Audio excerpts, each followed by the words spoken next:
নমস্কার। আজকে অত্যন্ত দুঃখের সঙ্গে আমি ভিডিও করতে বাধ্য হলাম।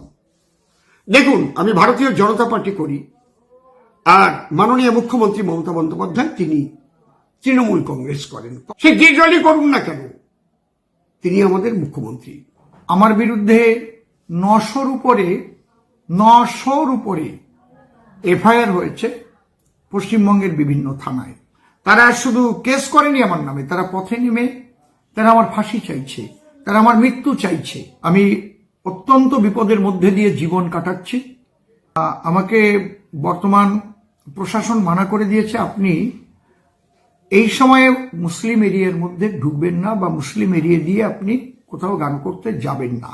দেখুন, শুনতে খারাপ লাগলেও এটাই তো বাস্তব। কাঠ খেলে পিছন দিয়ে আংরা একদিন না একদিন বেরোবেই। বর্তমানে এই বাংলার বিজেপি বিধায়ক অসীম সরকারেরও ঠিক সেই একই রকম অবস্থায় এসে দাঁড়িয়েছে। উনি অতি হিন্দু সাজতে গিয়ে উত্তরপ্রদেশ, মধ্যপ্রদেশ, গোবলীয় রাজ্যগুলোর আলটপকা বিজেপি নেতাদের মতো ইসলাম ধর্মগ্রন্থ কোরআন সম্পর্কে কুরুচিকর মন্তব্য করে বসেছেন, যা এই পশ্চিমবাংলার ইসলাম ধর্মাবলম্বী মানুষজনের ধর্মীয় ভাবাবেগে আঘাত এনেছে।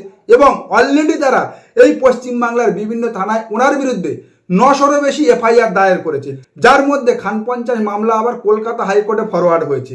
তাই বাইরে বেরালেই পিছনে বাটাম পড়তে পারে, মুসলিম এরিয়া এড়িয়ে চলবেন। পুলিশি পরামর্শে উনি এখন বাড়িতে বসে গালে পান দিয়ে ভিডিও বানাচ্ছেন। আমি আমার হরিণঘাটাবাসীর কাছে একটি বার্তা পৌঁছে দিতে চাই যে বর্তমান যে পথসভাগুলো হচ্ছে হরিণঘাটাতে, কিংবা বিশেষ বিশেষ মিটিং, বিশেষ ভার্চুয়াল মিটিং, সেগুলোতে আমি প্রত্যেকটাতে অ্যাটেন্ড করতে পারছি না। কারণ আপনারা দেখতেই পাচ্ছেন যে সারা বাংলায় মুসলিম সমাজ তারা শুধু কেস করেনি আমার নামে, তারা পথে নেমে তারা আমার ফাঁসি চাইছে, তারা আমার মৃত্যু চাইছে। আমার কি অপরাধ হয়েছে সেটা বিচারাধীন, এখন কোর্টে সেটা প্রমাণ হবে। অসীম সরকার ভুল বলেছে কি ঠিক বলেছে, কি অন্যায় করেছে কি ন্যায় করেছে, ভারতীয় ন্যায় সংহিতার সেটা আদলে বিচার হবে, সেখানে তাতে কোনো আপত্তি নেই।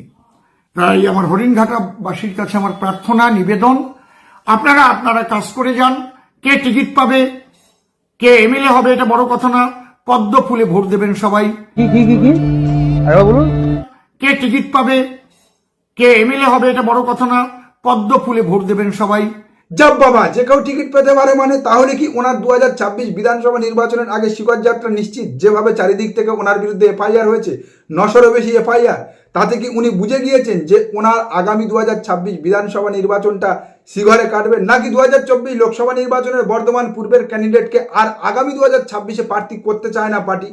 এমনিতে ভারতীয় জনতা পার্টির এই মতুয়া অধ্যুষিত এলাকাগুলো থেকে প্রায় 80% মতুয়াদের নাম বাদ পড়তে চলেছে এসআইআর এর ফাইনাল তালিকাতে। তা জানিয়েছে এই মতুয়া মহাসংঘের আরেকজন সংঘাধিপতি সুব্রত ঠাকুর। এবং তার সঙ্গে সঙ্গে আগামী 2026 বিধানসভা নির্বাচনে হরিণঘাটা নয় গাইঘাটা কোনো একটা জায়গা থেকে তার বউকে ক্যান্ডিডেট করতে হবে, প্রার্থী করতে হবে বলে পার্টির কাছে বায়না ধরেছে আরেকজন ভারতীয় জনতা পার্টির হাফ প্যান্ট জাহাজ প্রতিমন্ত্রী। আর সেই কারণে সেই জায়গা থেকে যেহেতু এই অসীম সরকার বর্তমানে নিজের পায়ে নিজে কুড়ুল মেরেছে, তাই আগামী 2026 বিধানসভা নির্বাচনে এই হরিণঘাটা বিধানসভা কেন্দ্রের বলির বাখরা তিনিই হচ্ছেন।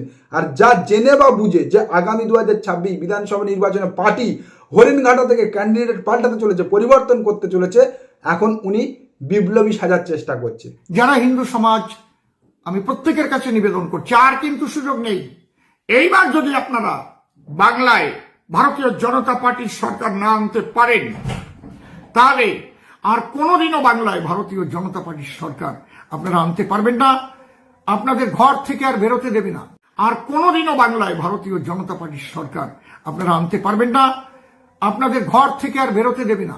হ্যাঁ, এটা ঠিক। এই নির্বাচনে ভারতীয় জনতা পার্টি যদি পশ্চিমবাংলায় ক্ষমতায় আসতে না পারে, তাহলে আগামী দিনে পশ্চিমবাংলায় ভারতীয় জনতা পার্টি আর কখনো ক্ষমতায় ফিরতে পারবে না। বা বলে রাখা ভালো, আগামী দিনে পশ্চিমবাংলায় ভারতীয় জনতা পার্টি রাজনীতিতে টিকে থাকতে পারবে না। সে কথা ভারতীয় জনতা পার্টির সমস্ত নেতা মন্ত্রী আন্টি পান্টি সবাই বলে বেড়াচ্ছে। কিন্তু এই পশ্চিমবাংলায় কি আগামী 2026 বিধানসভা নির্বাচনে পরিবর্তন হবে? পরিবর্তনের কোনো রকম লক্ষণ বা ইঙ্গিত কি দেখা যাচ্ছে বর্তমান পশ্চিমবাংলার রাজনীতিতে? তৃণমূল চলে যাবেই। 2026-এর নির্বাচন তৃণমূলের বিসর্জন অবশ্যম্ভাবী। মানুষ তৈরি বিজেপিকে ভোট দেওয়ার জন্য, আর লোক দেখতে চাইছে বিজেপি তৈরি কিনা। आप क्रोनोलॉजी समझ लीजिए। अभी बदत है भाई, अभी बदत है। কেবল বাংলার মানুষ পরিবর্তন চাইছে, পরিবর্তন নিশ্চিত বললেই পরিবর্তন চলে আসবে। শ্রমিক বাবু, আপনি হয়তো বলতে পারেন যে এই বাংলার মানুষ তো এইভাবেই হঠাৎ পরিবর্তন করেছিল 2011-তে, বাংলার জাট কালা পাহাড় সিপিএম এর সাম্রাজ্যকে ভেঙে দিয়েছিল। একেবারে ঠিক কথা, কিন্তু একটু পিছনের ইতিহাস ঘেটে দেখবেন 2011 বিধানসভা নির্বাচনের আগে 2009-এর পঞ্চায়েত নির্বাচনে তৃণমূল কংগ্রেস কিন্তু পশ্চিমবাংলার প্রায় অর্ধেকেরও বেশি আসনে জয়লাভ করেছিল, এবং পরবর্তী কর্পোরেশন নির্বাচনে কিন্তু তৃণমূল কংগ্রেস প্রায় 1/3 কর্পোরেশন দখল করেছিল। সেই জায়গা থেকে বোঝা যাচ্ছিল যে হ্যাঁ, পরিবর্তনের হাওয়া উঠেছে, মানুষ পরিবর্তন চাইছে। কিন্তু এই 2026 বিধানসভা নির্বাচনের দিকে যদি একটু তাকান, তাহলে দেখতে পাবেন তার আগে যে 2024 লোকসভা নির্বাচন হয়ে গেল, যেখানে আপনারা আপনাদের হাতে থাকা 18 আসন থেকে নেমে 12-তে দাঁড়ালেন, এবং পরবর্তী উপনির্বাচনে 11-তে 11-0 হলেন। 11-তে একটা আসন জয়লাভ করা তো দূরের কথা, আপনাদের হাতে থাকা আপনাদের শক্ত ঘাঁটি মাদারিহাট কেন্দ্রটাও তৃণমূল কংগ্রেস ছিনিয়ে নিল। এবং প্রত্যেকটা নির্বাচনে, সে হোক 2021 বিধানসভা নির্বাচন, হোক 2024 লোকসভা নির্বাচন, বা পরবর্তী উপনির্বাচনগুলোতে, কোনো ক্ষেত্রে বা কোনোটা নির্বাচনে কিন্তু তৃণমূল কংগ্রেসের সঙ্গে আপনারা আপনাদের ব্যবধান বা গ্যাপটা 10% নিচে নামাতে পারেননি। প্রত্যেকটা নির্বাচনে আমরা দেখছি কিন্তু ভারতীয় জনতা পার্টির সঙ্গে তৃণমূল কংগ্রেসের জয় পরাজয়ের ব্যবধানটা সেই 10% গ্যাপে আটকে রয়ে গেছে। এবং আপনারা যে হিন্দু ভোট পোলারাইজ করে পশ্চিমবাংলায় ক্ষমতায় আসার কথা বলছেন বা স্বপ্ন দেখছেন, সেই হিন্দু ভোট পোলারাইজ করতে গিয়ে এই পশ্চিমবাংলায় এ পর্যন্ত মূর্তি ভাঙা থেকে শুরু করে টুকরো টুকরো যে সমস্ত অশান্তির ছবি দেখা গিয়েছে, তার প্রত্যেকটা ঘটনার পিছনে কিন্তু পরবর্তীকালে আপনাদেরই হাত পাওয়া গিয়েছে। বজরং দল, RSS, ভারতীয় জনতা পার্টি প্রত্যক্ষ পরোক্ষ মদত রয়েছে, তা কিন্তু সাধারণ জনগণের সামনে চলে এসেছে। আপনারা এই পশ্চিমবাংলায় হিন্দু ভোট পোলারাইজ করতে গিয়ে দাঙ্গার রাজনীতির জন্ম দিচ্ছেন, সেটা কিন্তু বাংলার মানুষের কাছে এক্সপোজ হয়ে গিয়েছে। এবং সম্প্রতিকালে যেভাবে গীতা পাঠের অনুষ্ঠানে আপনারা চিকেন প্যাটিসওয়ালাকে পিটিয়ে মারলেন, তাতে এই পশ্চিমবাংলার যে 1-2% ইন্টেলেকচুয়াল হিন্দু ভোট আপনাদের দিকে দোদুল্যমানতায় ঝুঁকেছিল, সেই হিন্দু ভোট ব্যাংকটাও কিন্তু ব্যাকফায়ার করেছে আপনাদের থেকে মুখ ফিরিয়ে। তারাও কিন্তু আগামী দিনে যেভাবে তৃণমূল কংগ্রেস সাম্প্রদায়িক সম্প্রীতির বার্তা নিয়ে হিন্দু মুসলমান একসঙ্গে যেভাবে বিগত দিনে এই বাংলায় ছিল, সেই সুর নিয়ে রাজনৈতিক সুর বাঁধতে শুরু করেছে, তাতে সেই ভোট ব্যাংকটাও কিন্তু তাদের দিকেই হেলবে। তাই কেবলমাত্র মিডিয়ায় বসে গলার শিরা ফুলিয়ে পরিবর্তন নিশ্চিত, পরিবর্তন হচ্ছে বললেই যে এই বাংলায় দিল্লির মতো গদি উল্টে যাবে, সরকার পাল্টে যাবে না, এই পশ্চিমবাংলার রাজনৈতিক ইতিহাস এবং বর্তমান সমীকরণ কিন্তু তার উল্টো কথাটাই বলছে। দলের পথসভায় জনশূন্যতায় উদ্বিগ্ন বঙ্গ বিজেপি। নিচু তলার সংগঠনের এই যে বেহাল ছবি, এটা নিয়ে চিন্তায় গেরুয়া শিবির। রাজ্যে মোদি আসার আগেই পথসভার মাধ্যমে কার্যত ভোটের প্রচারে নেমেছে বঙ্গ বিজেপি। দলের সাংগঠনিক শক্তি কেন্দ্র ভিত্তিক একটি করে পথসভা। নিচু তলার সংগঠনের বেহাল ছবি নিয়ে চিন্তায় গেরুয়া শিবির। রাজ্যে মোদি আসার আগেই পথসভার মাধ্যমে কার্যত ভোটের প্রচারে নেমেছে বঙ্গ বিজেপি। কথা বলবো, আমাদের সঙ্গে রয়েছেন আমাদের প্রতিনিধি মৌমিতা চক্রবর্তী। এখনো পর্যন্ত মৌমিতা, বঙ্গ বিজেপি সূত্রে কি জানা যাচ্ছে? দেখো, 13,000 শক্তি কেন্দ্রে এবং 13,000 বুথে 15 তারিখ পর্যন্ত আলাদা আলাদা করে পথসভা করার টার্গেট দেওয়া হয়েছিল, নির্দেশ দেওয়া হয়েছিল। কিন্তু শুরুতেই যে জানা যাচ্ছে, কারণ পথসভাগুলোর বেশিরভাগ জায়গায় তেমন পরিমাণ লোক হচ্ছে না, আর সেইটাই চিন্তা বাড়িয়েছে বঙ্গ বিজেপির। তাহলে ভাবুন, আর মোদিজি আসছে কোথায়? না সিঙ্গুরে।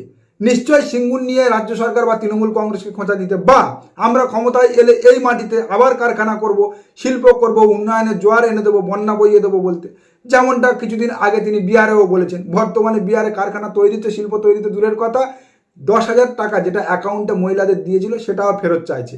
আর লিখে রাখুন, যদি মোদিজি এই সিঙ্গুরের মাটিতে দাঁড়িয়ে সিঙ্গুর নিয়ে, কারখানা নিয়ে, টাটাদের কারখানা নিয়ে তৃণমূল কংগ্রেসকে আক্রমণ করে, রাজ্য সরকারকে আক্রমণ করে, তাহলে সেটা হবে আগামী 2026 নির্বাচনে ভারতীয় জনতা পার্টির নির্বাচন কফিনের শেষ পেরে। কারণ এই সিঙ্গুর নিয়ে যখন তৃণমূল কংগ্রেসের পক্ষ থেকে মমতা বন্দ্যোপাধ্যায় আন্দোলন করছিল, তখন মমতা বন্দ্যোপাধ্যায়ের সেই মঞ্চ আলো করে বসেছিল তৎকালীন ভারতীয় জনতা পার্টির হোম মিনিস্টার রাজনাথ সিং। আর যে রাজনাথ সিংয়ের উপস্থিতিতে ভারতীয় জনতা পার্টির মদতে এই সিঙ্গুর থেকে টাটা কারখানা চলে গিয়েছিল, টাটা বিদায় নিয়েছিল, এবং বাম সাম্রাজ্যের পতন হয়েছিল।